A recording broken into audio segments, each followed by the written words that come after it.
Good evening student, अच्छे हो ना।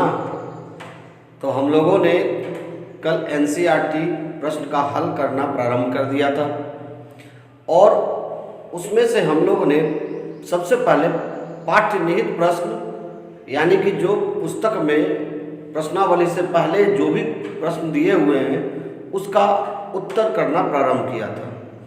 तो उसमें मैंने 8 प्रश्न कल बता दिए। आज मैं उसका दूसरा भाग यानी कि 9वां प्रश्न से आपको बताना शुरू करूँगा। तो प्रश्न 1.9 पेज नंबर आपको 6 में मिलेगा एनसीईआरटी किताब में। तो किस प्रकार के ठोस विद्युत चालक आघातवर्ध और तन्य होते हैं, यानी कि कौन सा ठोस होता है जो विद्युत के चालक होते हैं, आघातवर्ध होते हैं और तन्य होते हैं। तो ये सभी गुण किसमें पाया जाता है? सिंपल है, धात्विक ठोस में पाया जाता है। तो इसका आंसर क्या हो गया? धात्विक ठोस। अभी अगला प्रश्न है प्रश्न 1.10 पेज नंबर आपको ये 12 में मिलेगा। तो जालक बिंदु से आप क्या समझते हैं? आप जानते हैं कि पहले से जानते हैं कि क्रिस्टल जालक में प्रत्येक बिंदु को जालक बिंदु कहते हैं। ये देखो ये सब ये आपका क्या है? जालक बिंदु। क्रिस्टल जालक यहाँ बनाने की जरूरत ही नहीं थी, उतना बनता भी नहीं। प्रत्येक जालक बिंदु अणु और आयन को निरूपित करता है। ये भी आप जानते हैं पहले से। ये जो आप देख रहे हो जालक बिंदु, ये क्या चीज को निरूपित करता है? या तो ये अणु है, या तो ये परमाणु है, या तो ये क्या है? आयन है। और जालक बिंदु को मिलाने से, एक सरल रेखा में मिलाने से क्रिस्टल जालक की ज्यामिति प्राप्त होती है। ये क्रिस्टल जालक का सबसे छोटा रूप है जिसको एकक कोष्टिका कहते हैं, है कि नहीं? चलिए ये इसका आप स्क्रीनशॉट ले लें अगले प्रश्न के लिए। अगला प्रश्न है 1.11 पेज नंबर 12। एकक कोष्टिका को अभिलक्षित करने वाले पैरामीटर के नाम बताइए। तो आपको ये याद होगा कि एकक कोष्टिका में कुल मिलाकर 6 पैरामीटर होते हैं और वो पैरामीटर होते हैं, एक तो कोर की लंबाई यानी कि ए बी और सी, और दूसरा होता है कोरों के मध्य का कोण यानी अल्फा, बीटा और गामा।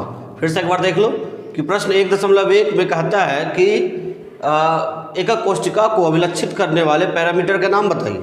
तो कुल 6 पैरामीटर है, ए बी सी और अल्फा, बीटा और गामा। ए बी सी और अल्फा, बीटा और गामा। स्क्रीनशॉट ले ले क्योंकि अगला प्रश्न थोड़ा बड़ा है, जल्दी ले लें। अगला प्रश्न है 1.12 पेज नंबर 12 में आप देखेंगे। तो निम्नलिखित में विभेद कीजिए। पहला है षटकोणीय और एक नताक्ष एकक कोष्टिका यानी हेक्सागोनल और मोनोक्लिनिक, ये दोनों में अंतर करना है। और दूसरा है फलक केंद्रित और अंत केंद्रित एकक कोष्टिका। तो पहला तो जो आपने पढ़ा भी होगा, है ना, पहला ये पढ़ा ही है कि षटकोणीय एकक कोष्टिका में मैंने एक ट्रिक भी बताया था आपको। तो ये इसमें क्या होता है कि जो तीनों भुजाएं होती है, तीनों जो कोर की लंबाई होती है, तो ए और बी एक दूसरे के बराबर होता है किंतु सी बराबर नहीं होता है। उसी में अल्फा और बीटा जो है 90 का कोण बनाता है, गामा 120 का कोण बनाता है। इसके एग्जाम्पल हो गया ग्रेफाइट। और दूसरा है एक नताक्ष एकक कोष्टिका यानी मोनोक्लिनिक। देखो ये भी मैंने पढ़ा रखा है। तो इसमें जो तीनों भुजाएं हैं, तीनों कोर की लंबाई है बराबर नहीं होती है, और इसमें अल्फा और गामा 90 डिग्री का कोण बनाते हैं किंतु बीटा 90 डिग्री का कोण नहीं बनाते हैं। इसके बारे में ज़्यादा जानकारी चाहिए लेक्चर में जाइए, लेक्चर 2 या 3 में आपको देखने को मिलेगा। और अब हम लोग 2 नंबर पर चर्चा करते हैं। दूसरा प्रश्न है फलक केंद्रित और अंत केंद्रित एकक कोष्टिका में अंतर करना है। तो फलक केंद्रित एकक कोष्टिका किसे कहते हैं? वैसा एकक कोष्टिका जिसके प्रत्येक कोने पर जालक बिंदु उपस्थित हो तथा प्रत्येक फलक पर भी जालक बिंदु हो। देखो जैसे यहाँ प्रत्येक कोने पर जालक बिंदु है और प्रत्येक फलक पर भी जालक बिंदु उपस्थित है, आप उसे कहते हो फलक केंद्रित एकक कोष्टिका। तो इसे एफसी से सूचित किया जाता है। और इसमें परमाणु की संख्या कितनी होती है? 4। ये सब का एक्सप्लेनेशन चाहिए, व्याख्या चाहिए तो आप जाके लेक्चर में देखिए, सब कुछ इसमें दिया हुआ होगा। अंत केंद्रित एकक कोष्टिका क्या है? तो वैसा एकक कोष्टिका जिसके प्रत्येक कोने पर जालक बिंदु उपस्थित हो तथा 2 विपरीत फलकों पर भी जालक बिंदु उपस्थित हो, उसे अंत केंद्रित एकक कोष्टिका कहते हैं। यानी कि प्रत्येक कोना पर तो जालक बिंदु रहेगा ही, 2 विपरीत फलक या तो इधर इधर दाएं बाएं या ऊपर नीचे या आगे पीछे कहीं पर भी 2 विपरीत फलकों पर जालक बिंदु उपस्थित होगा, उसे अंत केंद्रित एकक कोष्टिका कहते हैं। इसे इसी से सूचित किया जाता है और इसमें परमाणु की संख्या 2 होती है। तो आप ये सब के बारे में अच्छी तरह से जानना चाहते हैं लेक्चर में जाएं, लेक्चर 3 या 4 में होगा ही ये दिया हुआ। आप जाके ठोस अवस्था लेक्चर में देखें, आपको पता चल जाएगा, बेहतर तरीके से समझ में आएगा। इसके बाद आप ले लें स्क्रीनशॉट। अगला प्रश्न है 1.13 पेज नंबर 12। स्पष्ट कीजिए कि एक घनीय एकक कोष्ठिका के कोनों और अंतः केंद्र पर उपस्थित परमाणु का कितना भाग सन्निकट कोष्ठिका से सहभाजित होता है। तो इसका मतलब ये पूछ रहा है कि भैया बताइए कि घनीय एकक कोष्ठिका है, उसके कोने पर जो परमाणु होते हैं वो अन्य कितने एकक कोष्ठिका से जुड़े रहते हैं। तो आप तो जानते ही हो कि जो कोने पर रहते हैं परमाणु वो 8 एकक कोष्ठिकाओं से जुड़े रहते हैं। देखो यहाँ पर है ना, एकक कोष्ठिका के कोने पर उपस्थित प्रत्येक परमाणु 8 एकक कोष्ठिका से जुड़े रहते हैं, और ये 8 एकक कोष्ठिका से जुड़े रहने के कारण प्रत्येक एकक कोष्ठिका को परमाणु का 1/8वां भाग प्राप्त होता है। सिंपल सी बात है। फिर इसके बारे में जानना चाहते हो, यदि आप इसके व्याख्या चाहते हो अच्छी तरह से, तो लेक्चर में जाए, बेहतर व्याख्या होगा। नंबर 2 में कह रहा है अंतः केंद्र पर उपस्थित परमाणु कितना भाग सन्निकट परमाणु से सहभाजित रहता है। तो अंतः केंद्र का मतलब क्या कह रहा है कि ये है फिगर, है ना, ये घनीय एकक कोष्ठिका है, और अंतः केंद्र का मतलब बीच में। तो बीच में जो भी परमाणु रहता है वो किसी भी एकक कोष्ठिका से सहभाजित नहीं होता है, सिंगल होता है। तो यही कह रहा है एकक कोष्ठिका के अंतः केंद्र पर उपस्थित परमाणु किसी एकक कोष्ठिका से सहभाजित नहीं होता है। हो गया बस। यानी कोने पर जो उपस्थित होते हैं परमाणु वो 8 एकक कोष्ठिका जुड़े रहते हैं, यहाँ लिखा भी है सहभाजित होते हैं। तो प्रत्येक एकक कोष्ठिका को परमाणु का 1/8वां भाग प्राप्त हो जाता है। दूसरा में कह रहा है कि जो केंद्र पर होता है अंतः केंद्र पर वो कितने परमाणु से एकक कोष्ठिका से सहभाजित होते हैं। तो बिल्कुल वो जो अंतः केंद्र पर होता है वो किसी एकक कोष्ठिका से जुड़ा हुआ नहीं रहता है। अगला क्वेश्चन कह रहा है कि एक अणु की वर्ग निबिड़ संकुलित परत में द्विविमीय उपसंयोजक संख्या क्या है। तो उपसंयोजक संख्या क्या है, किसे कहते हैं, याद है? ये भी है, ये भी आप जानना चाहते हो तो लेक्चर में जाओ। तो यहाँ पर क्या है कि एक गोला जितने गोले के संपर्क में रहता है उसे उपसंयोजक संख्या कहते हैं। अभी देखो एक गोला, देखो यहाँ कितने के संपर्क में, 1 2 3 4, इसका उपसंयोजक संख्या 4 है, और यही है वर्ग निबिड़ संकुलन होगा। तो चूंकि द्विविमा बोल रहा है तो 2 विमा गोला बनाया मैंने। उसके बाद कह रहा है द्विविमीय क्या है, वर्ग निबिड़ संकुलित परत में द्विविमीय उपसंयोजक संख्या। तो यहाँ देखो आंसर लिखा हुआ है कि द्विविमीय वर्ग निबिड़ संकुलित परत में एक अणु 4 अणुओं के संपर्क में रहता है, अतः इसकी उपसंयोजक संख्या कितनी है, 4 है। जल्दी से स्क्रीनशॉट लीजिए। अगला प्रश्न है 1.15 पेज 21। एक यौगिक षटकोणीय निबिड़ संकुलित संरचना बनाता है। 0.5 मोल में रिक्तियों की संख्या कितनी है, इनमें से कितनी रिक्तियां चतुष्फलकीय है। बहुत इजी है।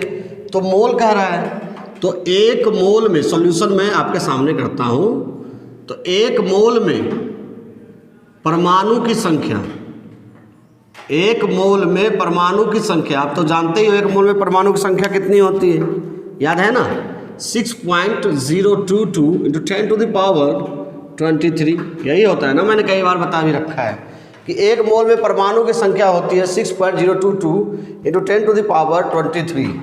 तो 0.5 मोल में कितना हो गया, जो दिया हुआ भी है, मोल में परमाणु की संख्या, तो 0.5 से गुना कर दो, कितना हो गया 6022 × 10⁻23।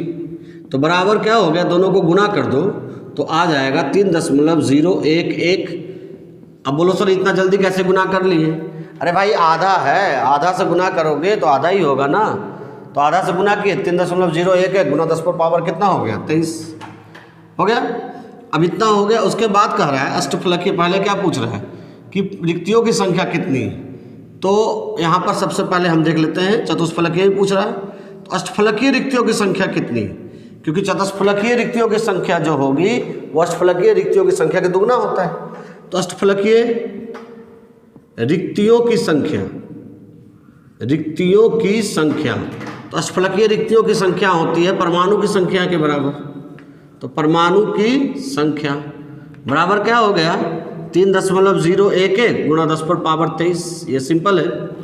अब चतुष्फलकीय, तो एक परमाणु में ऐसे लिख सकते हो, गोला भी लिख सकते हो, एक परमाणु में क्या 2 चतुष्फलकीय चतुष्फलकीय रिक्तियां होती है। रिक्तियां मतलब वॉइड, मैंने पढ़ा रखा है सब।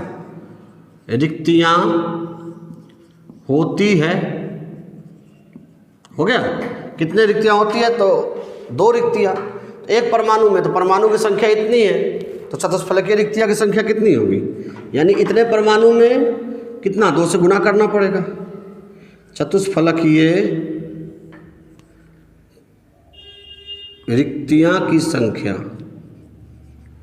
रिक्तियां की संख्या बराबर 2 गुना 3.011 इंटू 10 टू द पावर 23, दोनों को गुणा कर दिए 6.022 इंटू 10 टू द पावर 23 आ गया। रिक्त की संख्या इतनी हो गई और अष्टफलकीय रिक्त की संख्या इतनी हो गई। तो कह रहा है कि इसमें कुल कितने रिक्तियों की संख्या कितनी है? तो रिक्तियों की संख्या कितनी होगी? तो रिक्तियों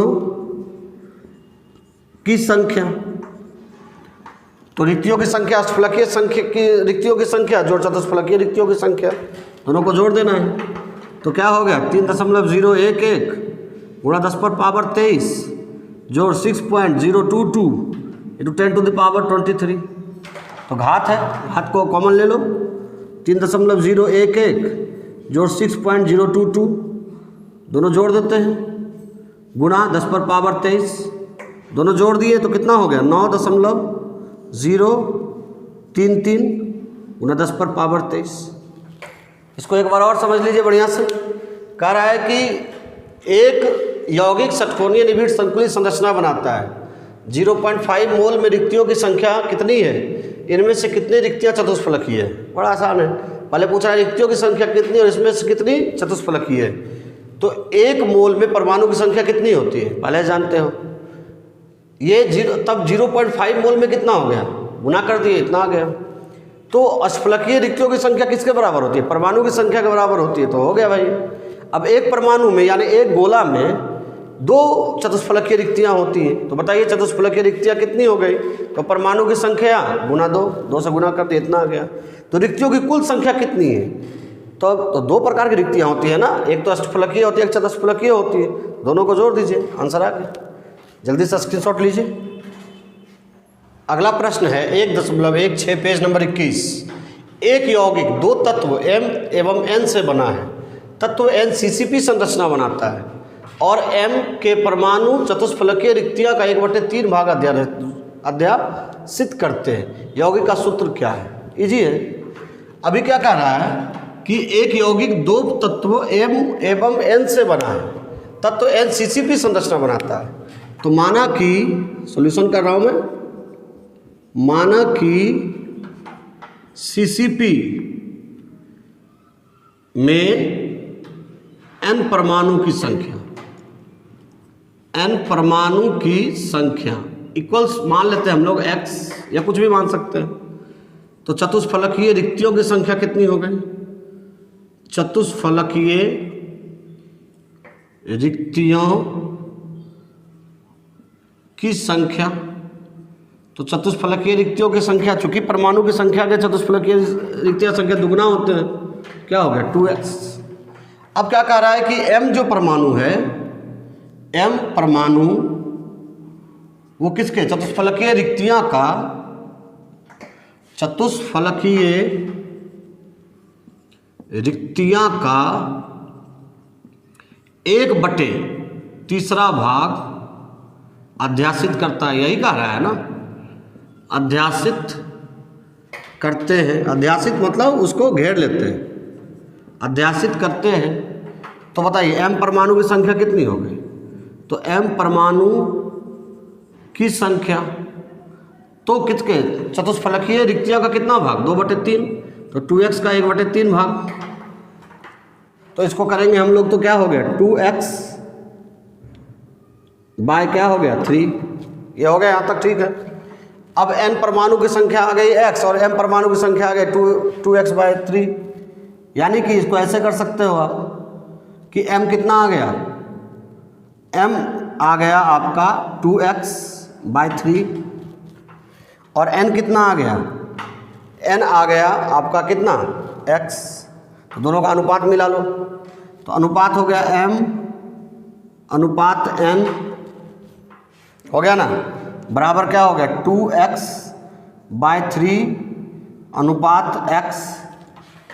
तो x कट गया, 3 चला गया ऊपर, यानी m अनुपात n बराबर क्या हो गया 2/3, यानी m 2 हुआ और n कितना हो गया 3।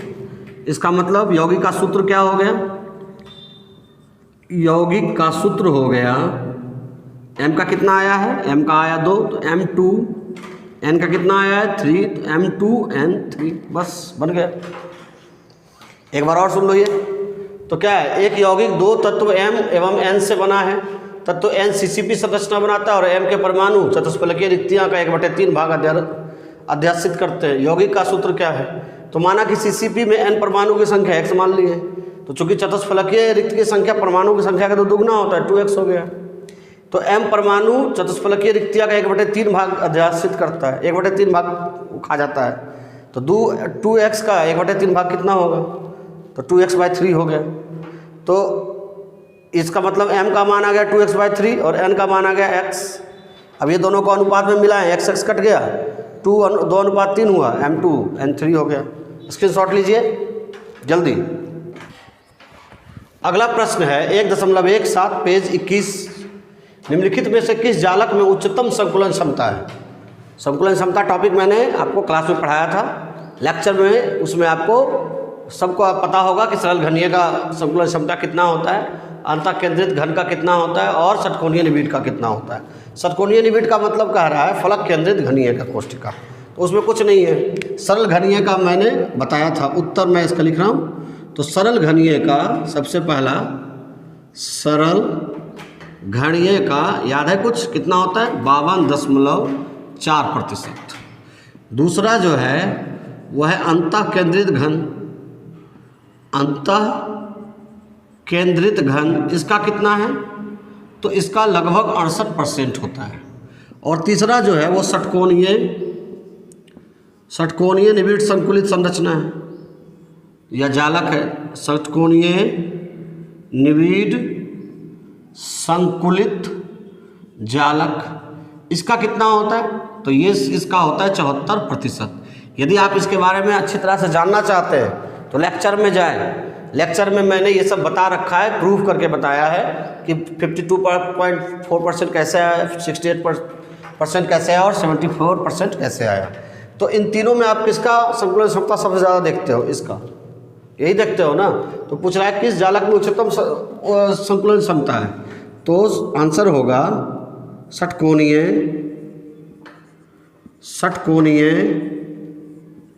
निबिड़ संकुलित जालक का संकुलन क्षमता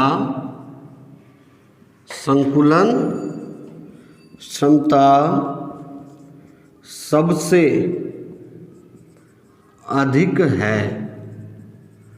तो इसको सरल घनीय को हम लोग कहते थे SCC शॉर्ट में, और अंतः केंद्रित को कहते थे BCC, और षटकोणीय जो है वो FCC का टाइप होता है। इसलिए तो SCC का संकुलन क्षमता होता था 52.4, BCC का होता था 68, और षटकोणीय निबिड़ संकुलित जालक का होता था कितना 74, यानी FCC का होता था 74।